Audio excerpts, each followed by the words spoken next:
Janata garage తర్వాత చాలా gap తీసుకుని తాజాగా బాబీ దర్శకత్వంలో ఎన్టీఆర్ తన తదుపరి సినిమాలను చేస్తున్న సంగతి తెలిసిందే. చాలా ఆలస్యంగా తన తదుపరి సినిమాని ప్రారంభించేటప్పటికీ ఎన్టీఆర్ తన అభిమానులని మాత్రం నిరుత్సాహపరచలేదు. ఫిబ్రవరి 10న పూజ కార్యక్రమాలు జరుపుకున్న ఈ సినిమా 20 నుంచి రెగ్యులర్ గా షూటింగ్ జరుపుకుంటుంది. ఈ సినిమా షూటింగ్ లో ఎన్టీఆర్ ఈ నెల 15 నుంచి పాల్గొంటున్నారు.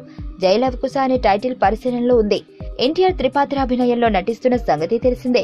వీటిలో ఒక పాత్ర లుక్ ఫైనల్ కావడంతో గత బుధవారం ఎన్టీఆర్ షూటింగ్ లో జాయిన్ అయ్యాడు.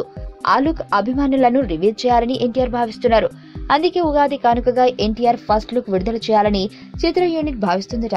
ఎన్టీఆర్ ఆర్ట్స్ బ్యానర్ లో కళ్యాణ్ రామ్ భారీ బడ్జెట్ తో నిర్మిస్తున్న ఈ ఫిల్మ్ కి రాక్ స్టార్ దేవిశ్రీ ప్రసాద్ సంగీతాన్ని అందిస్తుండగా హాలీవుడ్ టెక్నీషియన్లు పనిచేస్తున్నారు. సుబ్బు, నీకు తెలుసా, నాకు ఎర్లీ మార్నింగ్ ఒక కల వచ్చింది. నువ్వు నన్ను జ్యువెలరీ షాప్కి తీసుకెళ్ళి వడ్డానం కొనిచ్చావంట. ఏ టైంకి? గుర్తులేదు సుబ్బు, 5కి అనుకుంటా. అదే మరి 5కి మీ బాబు వచ్చి బిల్లు కట్టినట్టు నాకు కాల్ వచ్చింది.